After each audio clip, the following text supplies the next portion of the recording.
All right, so here we are again. And let's take a look at Moodle. I have some fun stuff in there for us today.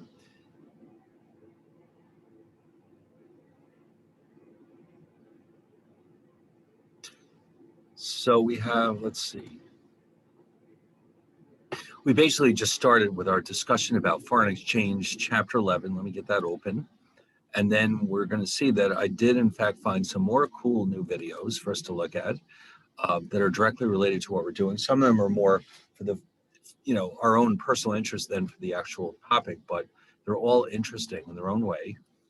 So let's get back here and look at the notes.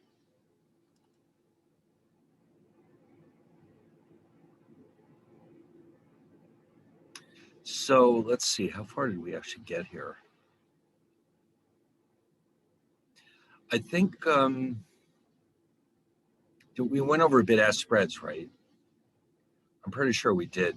And I think we stopped right about here. We're getting ready to talk about changes in exchange rates and how that affects the economy with several numerical examples. And then we're going to dive into something really interesting, a little bit different. But before we do any of this, I did find among those videos that I just discovered over the weekend, I found one that is really more related to trade than finance. So what I'd like to do is look at that first. And it's kind of a lighthearted way of looking at how pervasive trade really is and how we don't even really realize it. But a lot of the products that we buy are actually imports, even though they don't actually say so. And then when that's done, we'll get back to our discussion about foreign exchange. And then later on in the class, we will look at some of these other videos. All right, so let me go get this link open for you. It's called, believe it or not, a not so English breakfast. All right, that sounds like, what are we going to talk about here? Not trade, surely, but that's actually not the case. It's actually quite interesting. So let's take a look at this. And I will, of course, turn off the sharing for now, and then let's take a look. All right, does everyone have the link? Yes, it's right there. All right, good. Let's get started.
Oh, sorry. You can watch the video later. Yeah, I thought that was kind of an amusing start to the class. But when you stop and think about it, you don't realize that you know what, a lot of the products that we take for granted really are and truly are coming from foreign countries. So you never know. I mean, who knew? Like he's sitting there analyzing all these things that he considers to be typically English, and yet very little of it actually came from England. And so I'm sure the same thing could be said for just about anything that we consume on a regular basis. So I obviously should have shown that a while back when we were still talking about trade, but that's okay, um, because we still remember what we were doing in that section. The rest of these videos that we'll be looking at today are more based on international finance, specifically currencies, and so we'll look at those in a little while, not just right this minute, but they're all fun. They're all you'll like them all, I'm sure. And so why don't we get back though to what we were doing, which is looking at exchange rates. Now, we've already introduced this topic, and we showed, like, we looked at foreign exchange quotes for some of the major currency pairs, like, for example, the dollar per pound quote, yen per dollar, a dollar per euro. These were taken as of about a week or so ago, so these are pretty current. And we also saw that exchange rates can be quoted in two different ways, mainly the number of dollars per unit of the foreign currency, and the other way around, which is the number of units of the foreign currency per US dollar. And I showed you a list from the Wall Street Journal. You can see these are, there's quite an extensive list here of currencies. And we also introduced the concept of cross exchange rates, which are rates where the dollar is not directly involved, although it turns out that it is there behind the scenes. In other words, this quote here came from combining the quote for yen per dollar with dollars per pound. So, and that's because the reason why the dollar is involved in all these currencies quotes is because it is considered to be the quote vehicle currency, meaning this is the most important currency in the world. And so all exchange rates are ultimately quoted against the US dollar. All right, then we started talking about spot versus forward transactions. A spot transaction is simply one in which we're trying to buy or sell a currency for what we will call immediate delivery, which is just another way of saying delivery takes place within 2 business days. Most of the time, that's what we're actually doing. But if you are buying currencies for future delivery, we call that a forward transaction. And that's a case where the actual delivery will take place sometime in the future, typically 30 to 90 days in the future, although it could be more than that as well. The purpose of engaging in a forward transaction is to lock in the price at which you can buy or sell a currency in the future, rather than waiting and hoping that it doesn't get more expensive by the time that future date arrives. We also saw that there were currency swaps, which are a hybrid of both a spot and a forward transaction. Because look what happens here. Let's say an American company enters into a swap.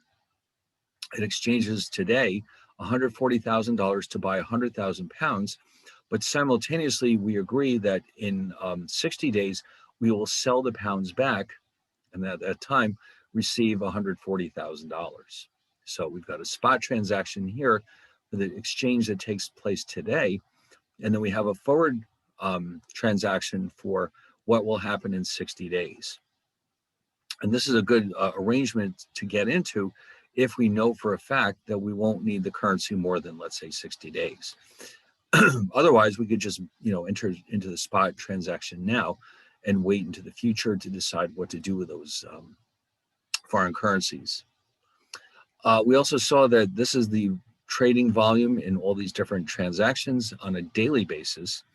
And so we're looking here at a grand total of over $5 trillion a day, most of which are coming from those swaps that we just discussed, but also a large percentage from spot transactions, a lesser number of forward transactions.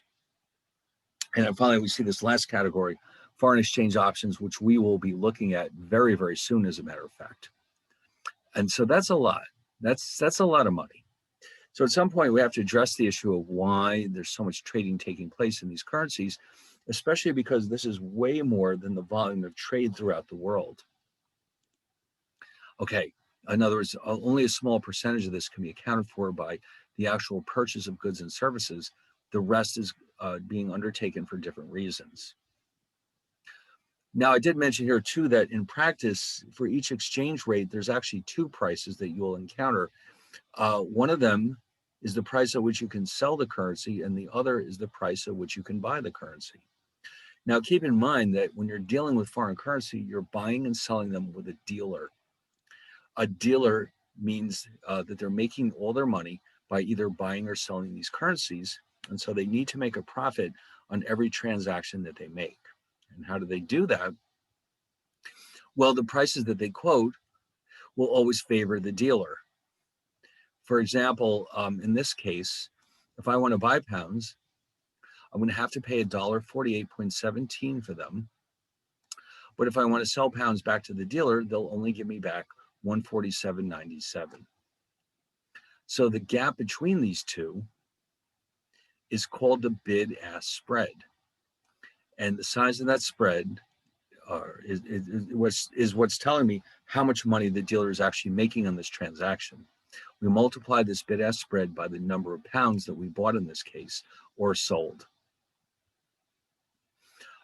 Now, these numbers can be very different for smaller transactions than for larger transactions. So if you go to a foreign exchange dealer in an airport, the spread between these two will be quite a bit wider than you're seeing here. These kinds of numbers are typically reserved for large transactions, like, in the millions of dollars at a time kind of transactions. So next time you're in an airport, or if you're just in a bank that has foreign exchange, just take a look at the numbers on the board and you'll see that the spreads are actually quite wide. But that's because they expect you to buy a fairly small amount of the foreign currency. Okay, what else do we look at? Changes in exchange rates. Now, they do change continuously as market conditions change, as you can imagine. And so the terminology we'll use here is this.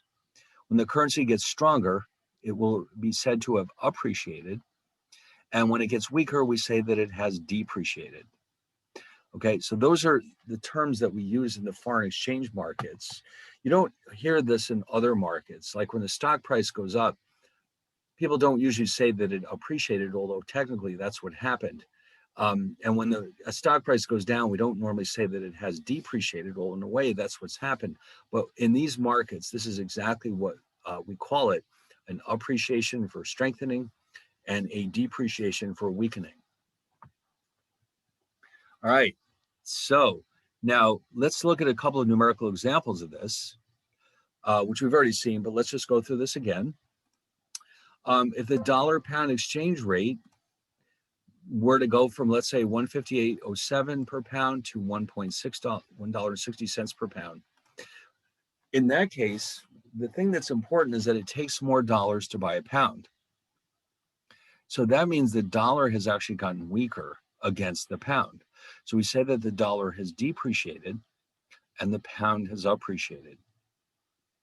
In a currency pair like this, they can't both appreciate and they can't both depreciate. If one appreciates, the other must depreciate and vice versa.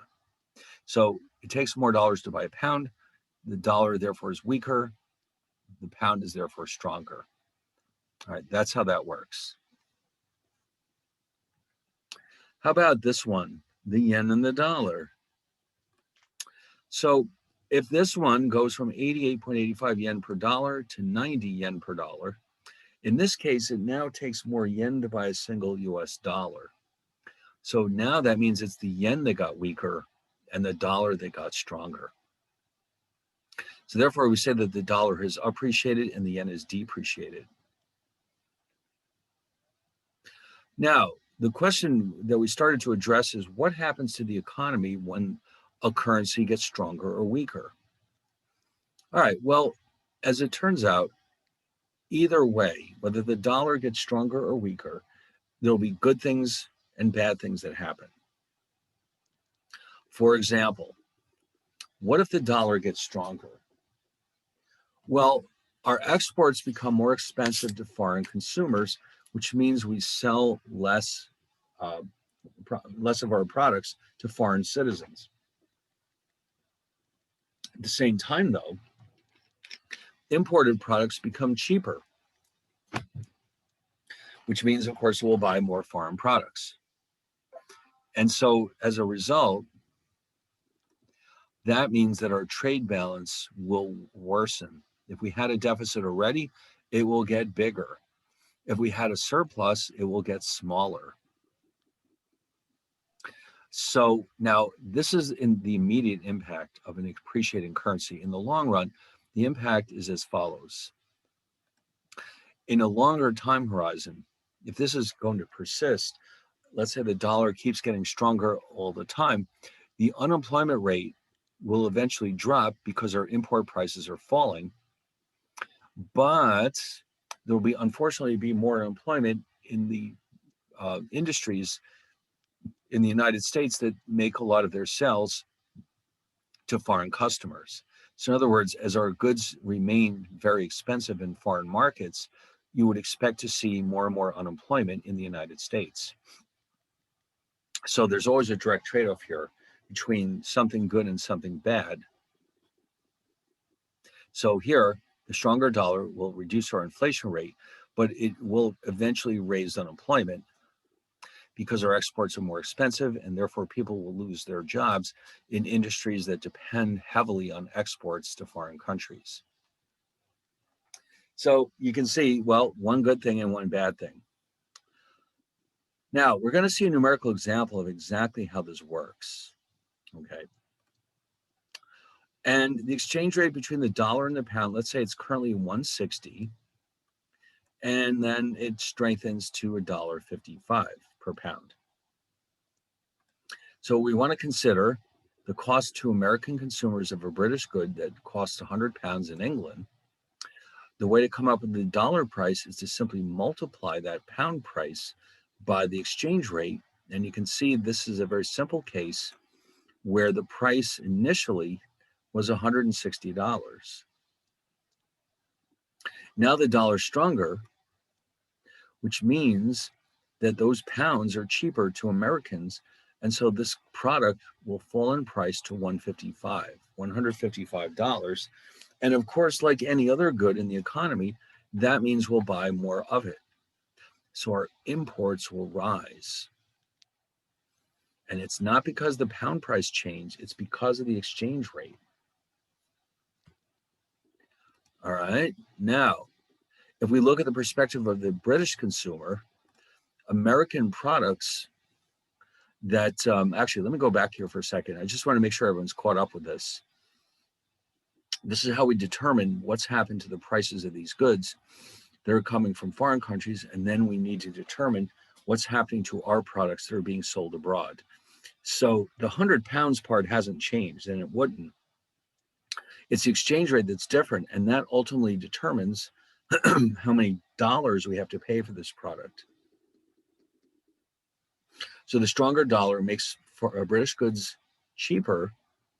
But if you look at what happens in England, you'll see that a $100 American product that's being sold abroad, here we're actually dividing by dollars. In other words, sometimes you multiply and sometimes you divide. And so here, for example, we're doing this. This algebraically is the same thing as multiplying by the inverse, which is 1 pound per $1.60. The dollars cancel out, and we're left with 62.50 British pounds at the initial exchange rate. And then when the dollar gets stronger, the denominator drops.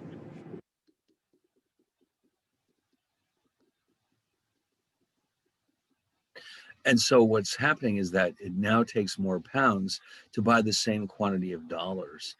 So you know what that's going to do? That's going to discourage the British from buying our products. So Americans are encouraged to buy more British goods, while British consumers are discouraged from buying American goods. And so the net effect is that our trade balance will get worse. That's the bottom line. But this is why, okay, because you can see, even with no change in the actual price of the good in the domestic country, the exchange rate will change the cost to foreign consumers. All right. So the bottom line here is we can summarize this by saying that with a stronger dollar, British goods are cheaper in the US, American goods are more expensive in the UK, so our exports drop. This is to England, of course, while imports rise. Only with countries, this would not affect our trade with other countries, just England. So therefore, our trade balance deteriorates or worsens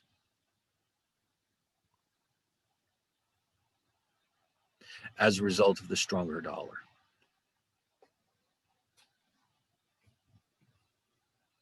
Now, the depreciating currency, on the other hand, the weakening dollar would obviously have the exact opposite effect on our trade balance, okay?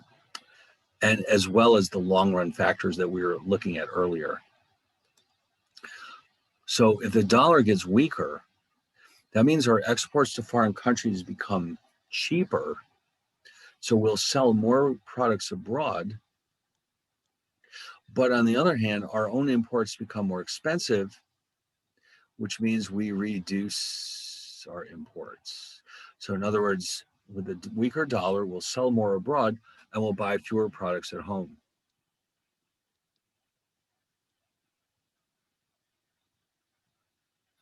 All right, so let's see what that does in the long run to the country.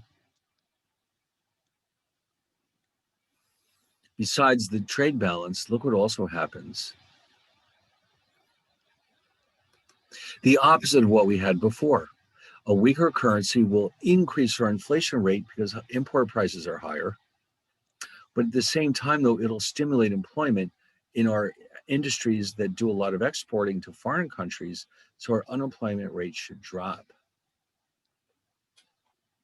Now, we're going to see later on, not for a while though, that the central banks in some countries, knowing this is true, have, let's say throughout the past, manipulated their currencies to keep them weaker than they should be in order to lower their unemployment rates, even though it increases their inflation rates. There's been a lot of this in the past because, let's say, politically, a lot of governments are more likely to stay in power if we reduce the unemployment rate, even if inflation starts to heat up again. Okay, so you do get countries where this is a huge problem, where they constantly manipulate the currency to make sure that they gain an edge over their trade partners. But anyway, we'll discuss that at another time. And so let's numerically see how this works. This time, we started out with $1.60 per pound.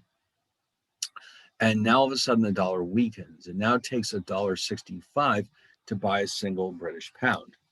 Well, you can imagine what that's going to do to the cost of our imports and the cost of our exports. Just the opposite of what we had a little while ago.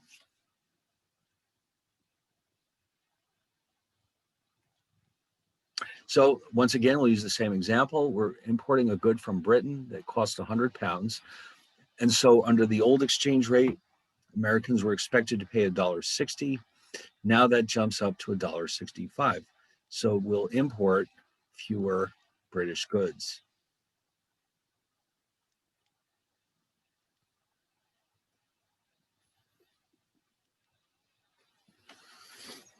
All right, because they're more expensive. It's just that simple.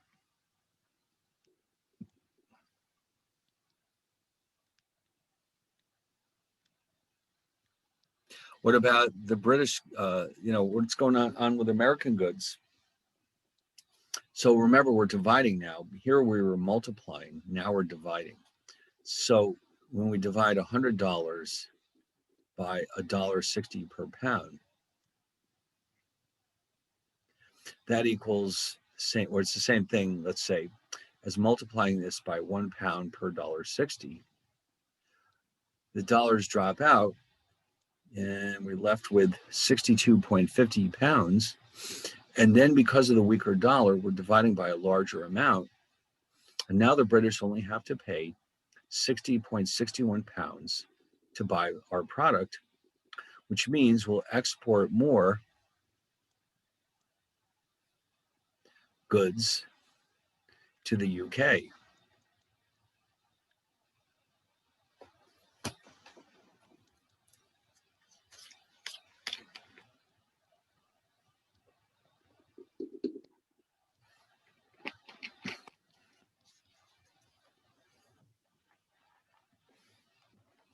All right. So therefore, the dollar price of goods in the US is higher, the pound price is lower. So the US trade balance improves as a result.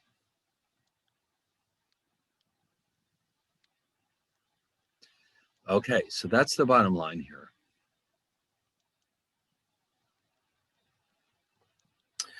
All right, now the book then moves on to a discussion about what we were looking at earlier. Remember, we talked about forward transactions, which were transactions in which we were buying and selling pounds for future delivery. Well, those transactions take place through what are called forward contracts. And we're going to see a pretty intense discussion of how they work and what they're really meant for. But before we do that, I think now we can go back and revisit some of these videos that I promised you, because these are all about currencies rather than forward contracts. So we've got some more videos. Now, these are coming from the same source. I don't know. I happen to think that these videos are actually pretty cool and very interesting. So we're going to look at a few more of them here before we move on to our discussion about forwards and futures markets, which is a fairly complicated topic. So why don't we take a peek at these fun videos, and then we'll get back to our forward and futures contracts, all right? So let's start with this one, the world's coolest banknotes. Now, you will not be disappointed by how cool these banknotes really are. He's right. These are incredibly cool. So let me put the link into the chat box, and then we'll watch it on our own screens as usual. So let's just take a peek. And let's see what we've got here.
All right. Now, by the way, he mentioned polymer a couple of times. If you've never seen one of these notes, it's kind of weird when you feel it.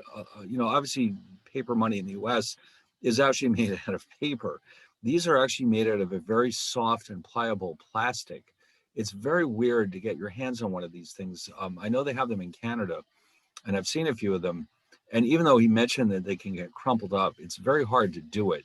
It's impossible to tear them, and it's like it's insanely soft considering that it's plastic, but it's very flexible, but it's not actual paper.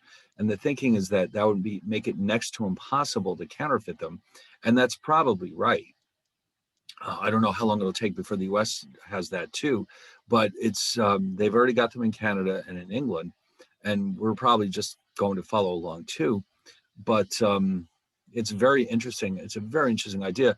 I don't know where the technology came from or how old it is, but yes, if you ever see one, just feel it, and you'll see that it's an amazing innovation. That paper money can be made that way, or banknotes, I guess I should say. It's not really paper anymore. Well, all right. Now we're going to have a couple more of these fun videos about cool banknotes throughout the world. I don't know about you, but I find this to be extremely interesting.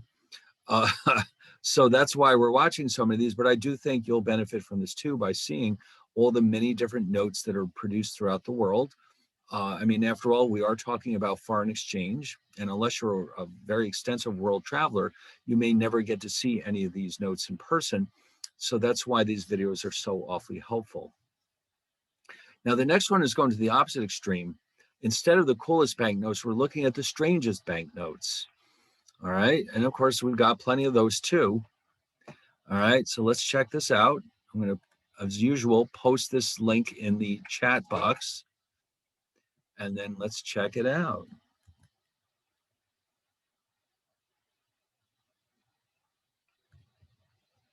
All right, there it is. Let's take a look.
All right. Well, that was pretty cool too. Although I must say, I was not expecting there to be a huge ad in the middle.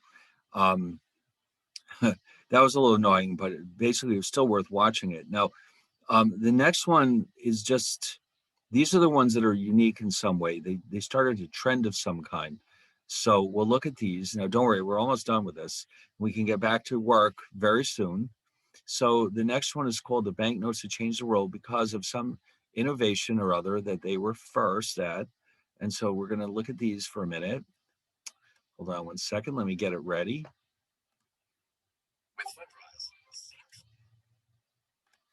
All right, let me fire this off to you.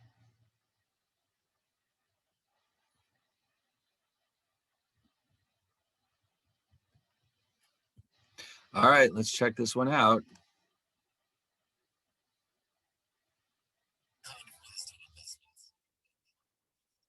Uh-oh.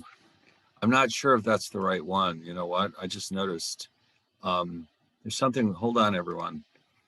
I'm not positive that's the right link. The one you just sent is Secrets of the Australian Dollar. Oh, see now that. Oh my God. Yeah, I don't think that's what I wanted. Hold on one second. I mean, I'm sure it's fun, but that's not what I wanted. Let me look and see if I can find this one. It was called the banknotes that changed the world. I have that written down very specifically. Oh, no, wait a minute. Oh, this is so weird. All right, you know what? This is the right one. I don't know why he put the title in here like that. All right, let's watch this one anyway, okay? Because it's actually quite interesting. I just wasn't sure if that was the right one. No, this is the right one. Let's watch it.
That was pretty cool. All right. Now, I saved this one for last because I think we've already talked about this one. Did I mention the crazy high inflation rate in Zimbabwe at any point? Well, whether I did or I didn't, You might have at one point. oh, okay. So, well, you're going to see this shocking video. Well, shocking. Shocking in the sense, well, all right, you'll see what I mean. This is about the Zimbabwean currency. So let's take a look at this, and you'll never see probably this again, denominations of this size. So let's take a look.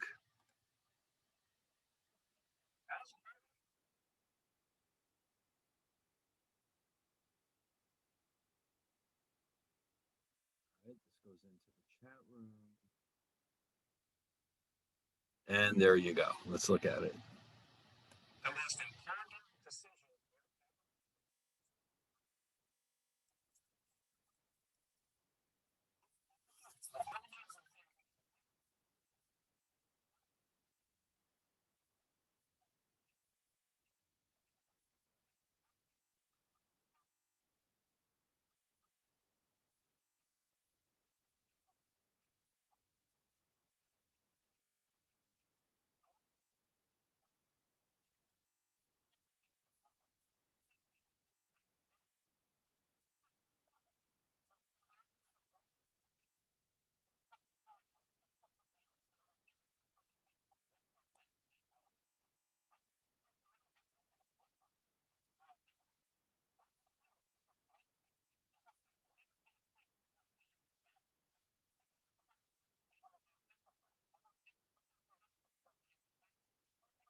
I've been using this meal service for years now, and I've seen those millions turn into billions, and then into trillions.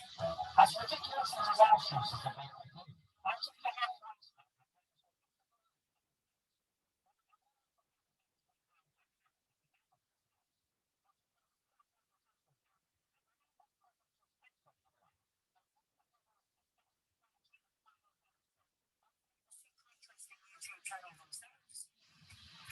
The first is a 10 trillion billion. That's 13 zeros. And there's no signs of zeros. The first trillion billions.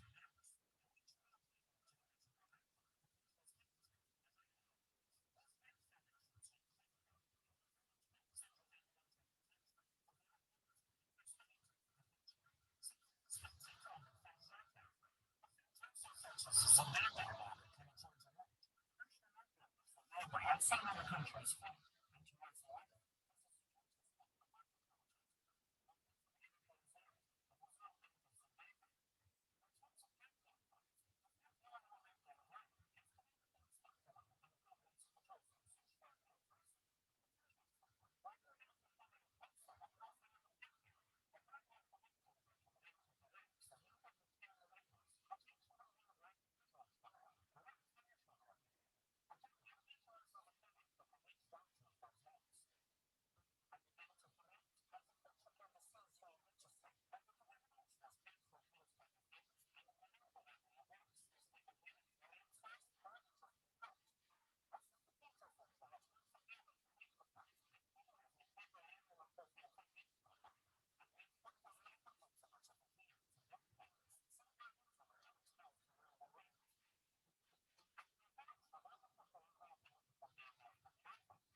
Okay, are we done?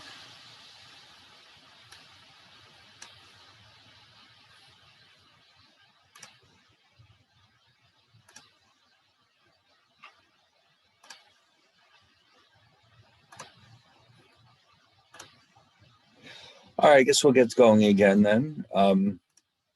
Actually, what I liked about that video is wasn't just focused on the actual note, but he actually explained very well, I thought, how inflation gets rolling like that and how it can get completely out of control under certain conditions, like it did in Germany after World War One and in Zimbabwe, and there's several other cases as well.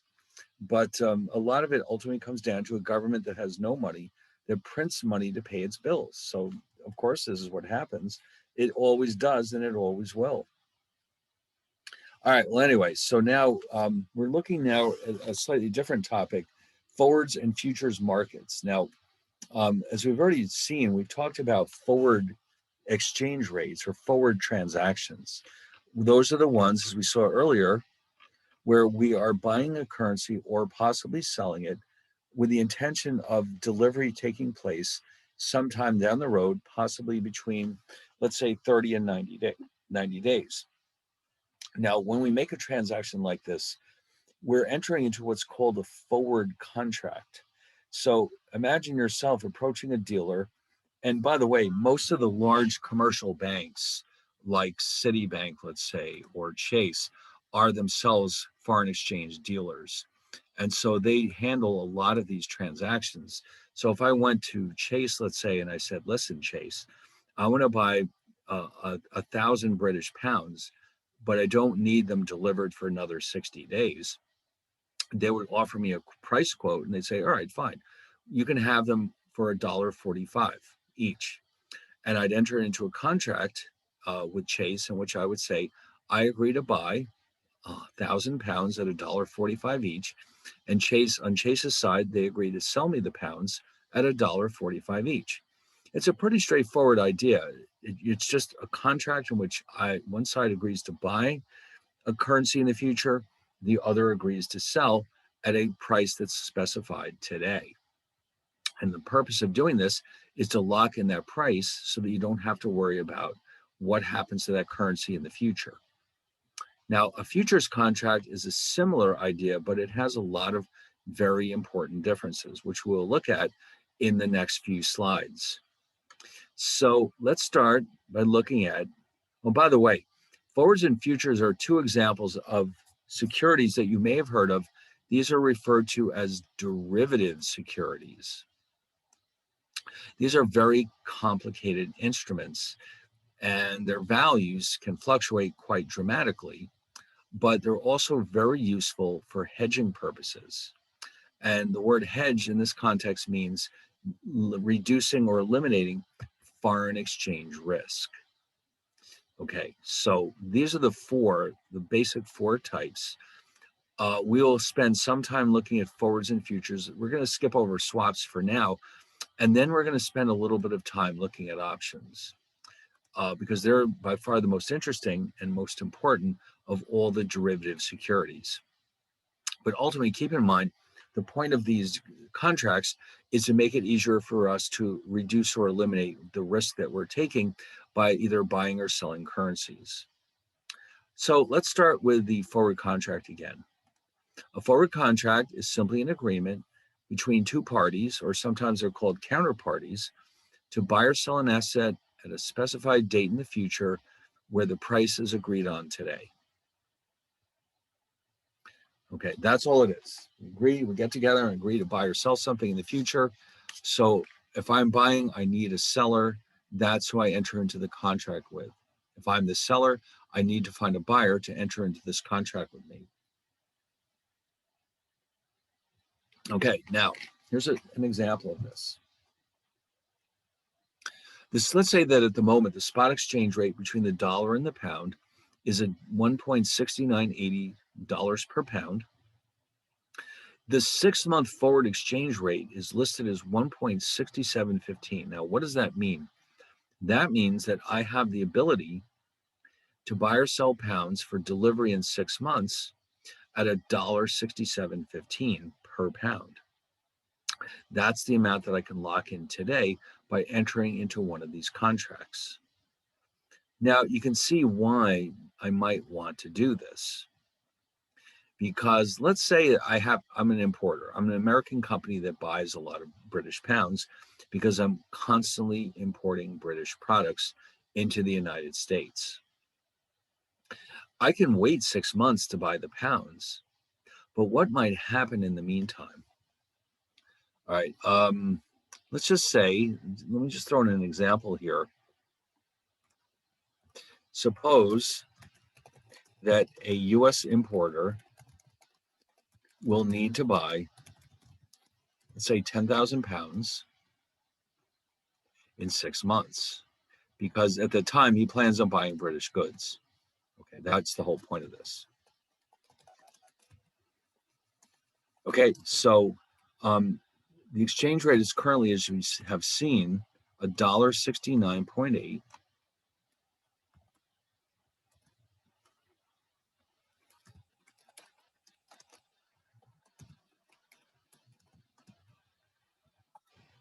Okay, now if the importer buys the exchange rate, sorry, if the importer buys the pounds now,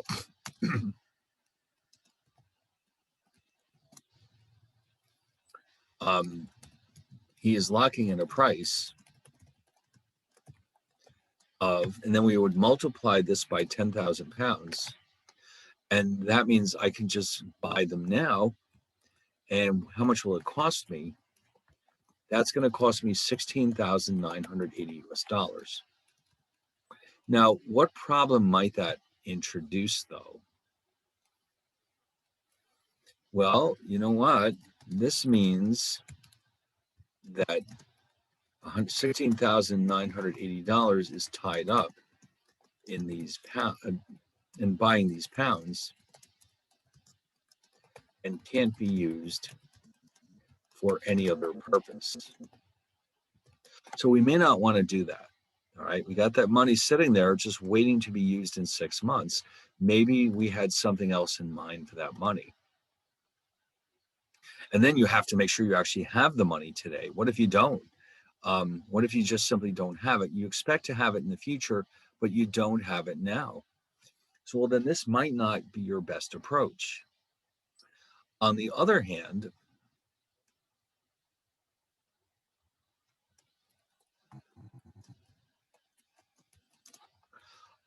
if the importer waits 6 months to buy the pound,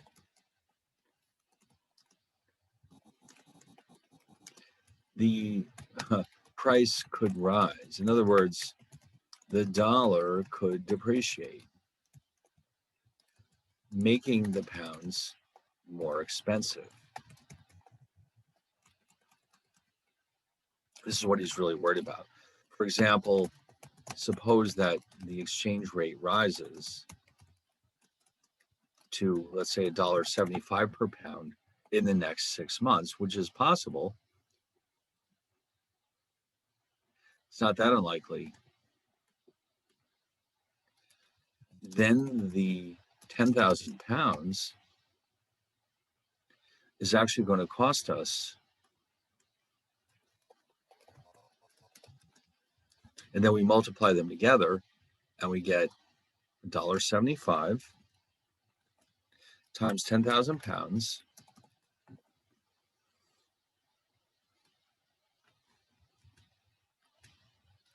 And that means $17,500. Instead of the price we would have paid by buying them right now, 16,980. So this is what we're worried about.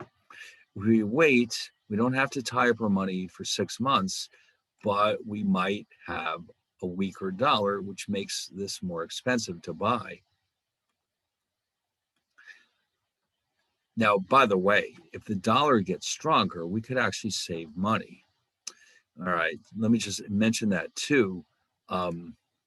If the dollar gets stronger,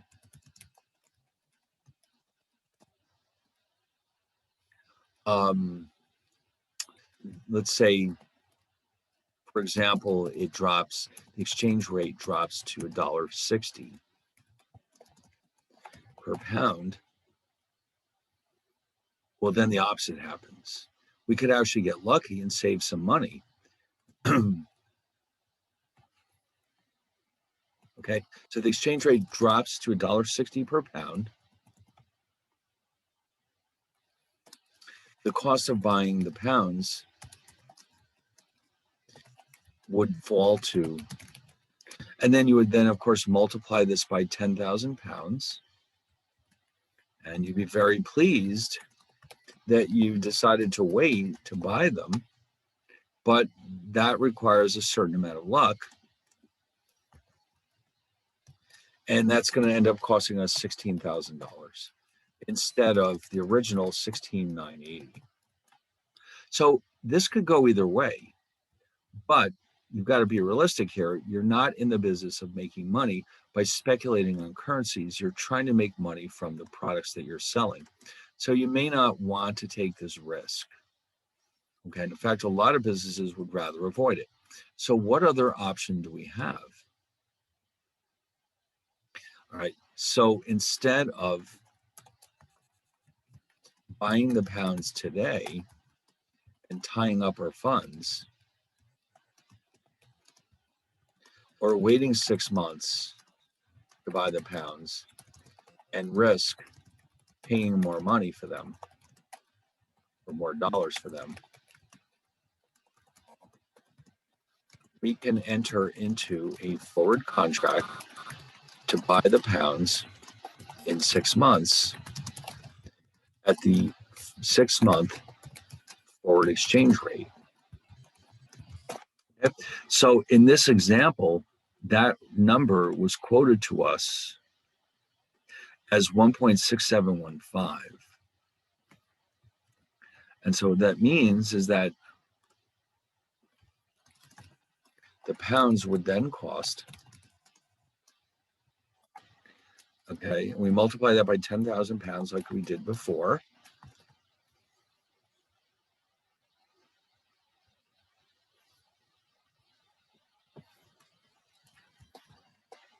And that means we can lock in the price of 16,715. This not only does not tie up our funds for 6 months. There's, in this case, the price is actually lower than the 16,980 that we would pay by buying the pounds today. Now that was just luck. Even if they'd been more money, we still might find it to be worth our while to enter into this contract because we've eliminated all of our risk, and yet we're not tying up our money either. Because in a case like this, we don't actually pay for the pounds until they're delivered in 6 months. So no funds are tied up. We'll have time to get the money if we need that, and the price is known to us today. So it's a very straightforward idea, and you can see why the trading in these things is so popular. Okay, look how much grief we've saved ourselves. It's almost like entering into an insurance contract, like auto insurance or something, except that there's no premiums involved. You're just saying, listen, we agree that we will pay X dollars in the future for these pounds, and that's it. We're done. So you can see the motivation for entering into one of these contracts if we are doing business overseas. All right. We're worried that the price of the dollar will go up, the pound rather will go up. Now, I do want to mention here that for an exporter, a U.S. exporter that will have pounds to sell in 6 months would enter into this a contract not to buy the pounds in 6 months, but to sell them. Okay, this would lock in the price at which the pounds could be sold.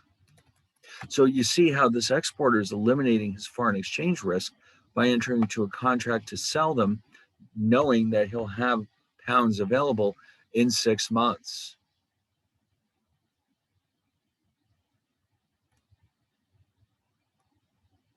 So either way, whether we're buying or selling them, a forward contract could be very helpful in eliminating our foreign exchange risk. So now it turns out that the terminology that's used in the markets is that if you're you're in the contract to buy, you're said to have a long forward position.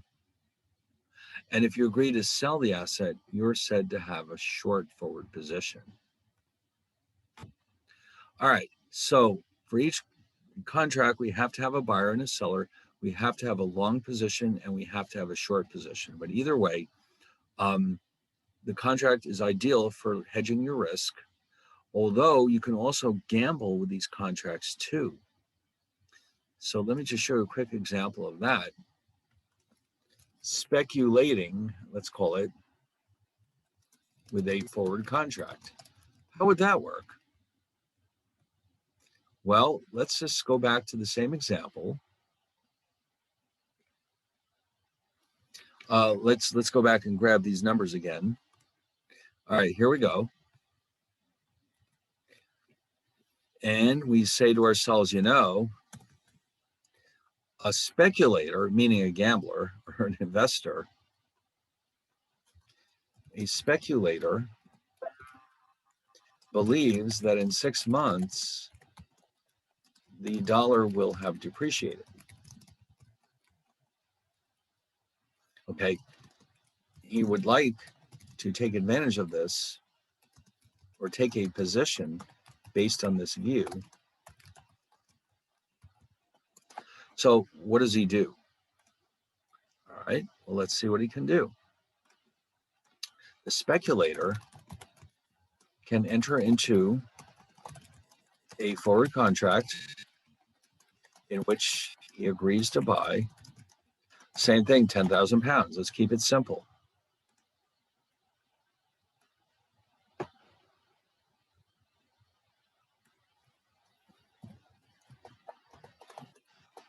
For the forward exchange rate,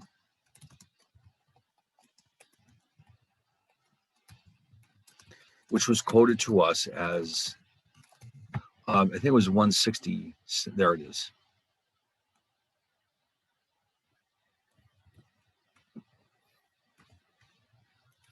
Okay, so therefore, the contract specifies that in 6 months, he will pay, and then you multiply these together, of course.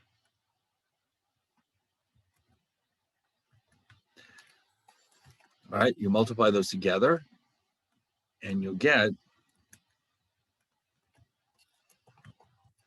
16,715 for 10,000 pounds. Now, here's what's going to happen. Suppose that he's right.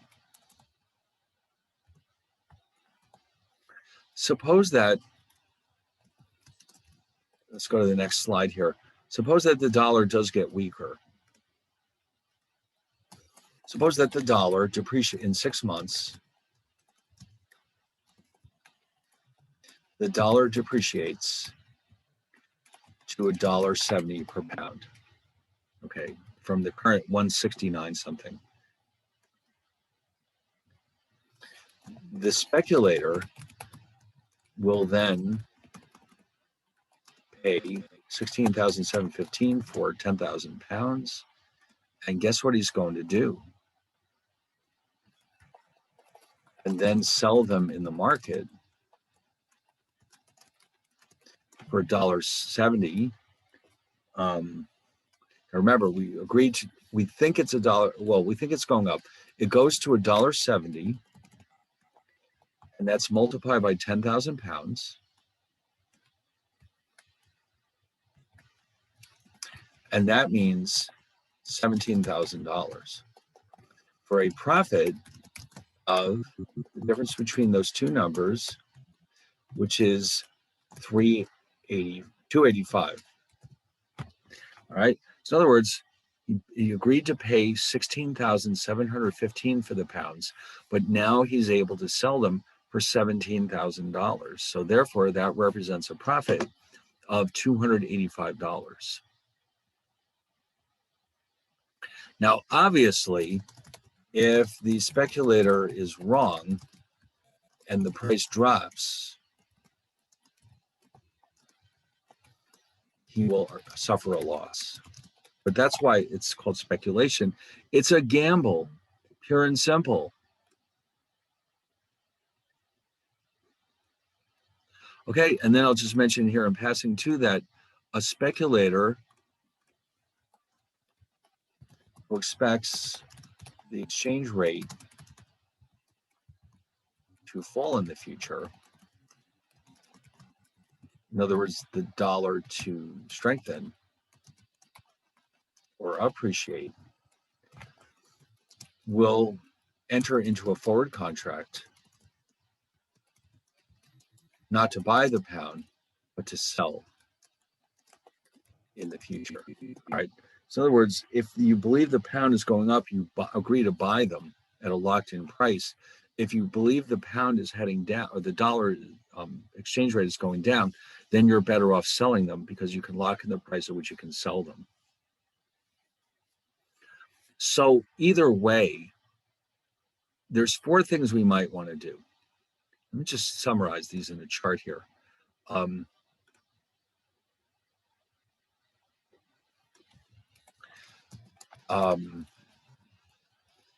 market, let's call it a market participant, may enter into a long forward contract to buy a foreign currency for 2 possible reasons. 1, hedge the risk of a rising exchange rate, or speculate on the exchange rate rising, which in this case means a weaker dollar.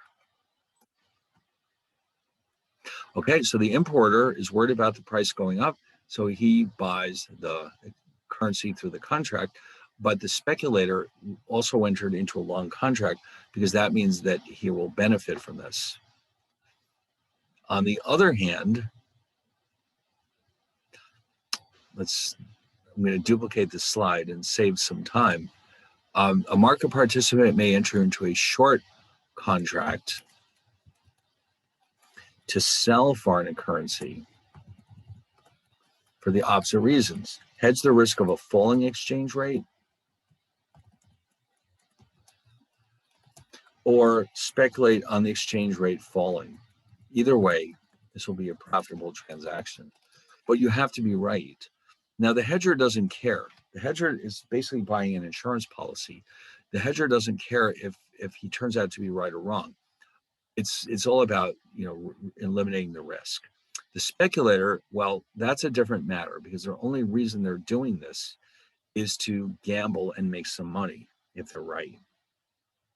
So there's a couple of reasons why you might want to enter into these contracts.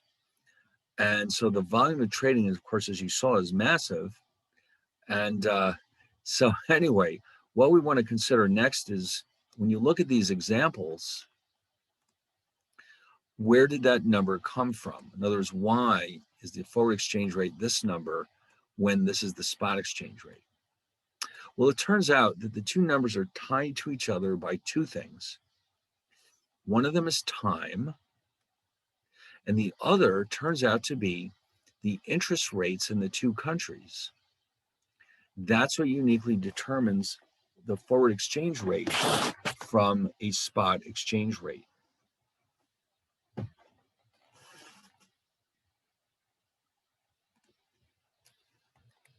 Okay, so we're going to see exactly how that works. There's a formula we're going to look at, but it's a fairly complicated formula. So I think maybe that can wait until Thursday. All right, so we now know quite a bit about forward contracts, which is great, but we want to understand at some point how those forward exchange rates are determined. And so it's a little messier, so we'll save that maybe for Thursday. And then we'll take a look at the closely related futures contracts before we dive into the options, which are by far the most complicated of all the derivative securities. And we'll see how options can be used to help hedge our foreign exchange risk, as well as help us speculate on foreign exchange, hopefully with an eye towards making money.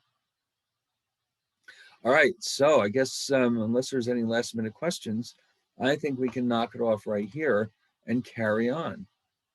I mean, on Thursday, that is. Yes, you can speculate, all right. And you can, now, most likely though, as an individual, you might be required to enter into a fairly sizable contract, which means that the dealer might turn you down if you don't have enough money. So, maybe not like right now, but when you graduate, I'm not saying you should, but you might be able to. Oh no, I'm saying I've been messing around with various stocks and cryptos, and it has not gone great. I'm No, down about 10%. Okay, well, there you go, because you're a speculator, but speculators have to be prepared to put up with big losses as well as big gains. So if that is annoying you to no end, maybe you shouldn't be speculating. Oh no, it's fun. Is it? All right, well, that's okay. I mean, I made 150% return on one call. So then I lost it all on GameStop because, Oh, wow. you know. Options are very heavily leveraged. It's not that unusual to make huge gains in options, but it doesn't happen often enough, unfortunately.